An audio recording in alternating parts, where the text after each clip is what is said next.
So, I'm going to be discussing the idea of ethics as they pertain to philosophy. In order to illustrate my points, I will be using clips from the film Gone Baby Gone, directed by Ben Affleck, and Crimes and Misdemeanors, directed by Woody Allen. I'll also be using quotes from the textbook Philosophy Through Film.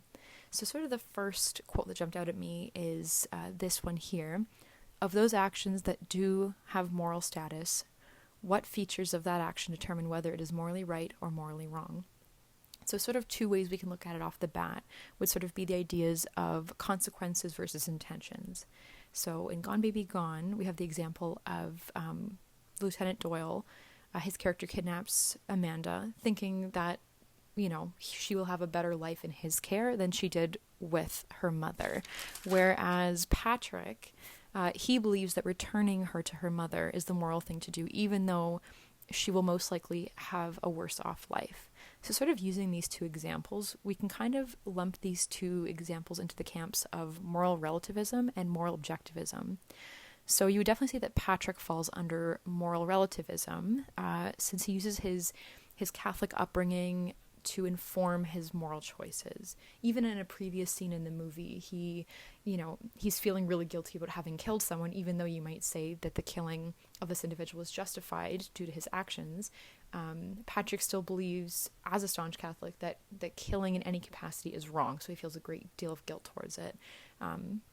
So this sort of informs the fact that he thinks returning this child to her mother, that's the right thing by the law. That's his way of sort of seeing it. Whereas Doyle would fall more under moral objectivism. Moral objectivism states that there are morals that are sort of fixed and not dependent on individual or cultural norms. So one could argue that because he believes that he'll be able to give Amanda a better life, it's that idea, that very natural instinct in humans to want to give children all the resources to live well. Raising children is sort of innate to human nature. So I would say he sort of falls into that camp. Now, sort of keeping in mind those examples, I'm going to talk a bit about utilitarianism. I'm also going to talk a little bit about the philosopher John Stuart Mill.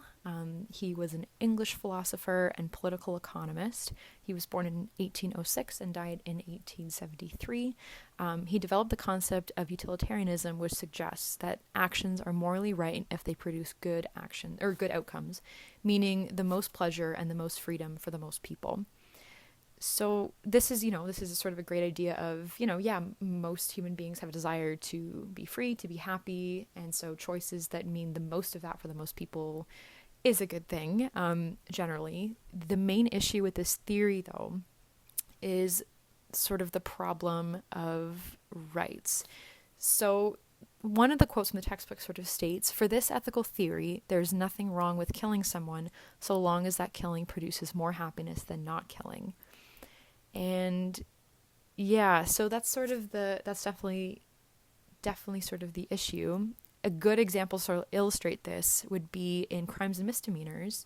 The character Judah, he's faced with a dilemma. So his mistress intends to expose their affair to his wife, as well as divulge his financial crimes. Judah ultimately decides that killing his mistress would result in the best outcome for himself, for his wife, and his business. Although most people would definitely regard his choice as anything but moral. And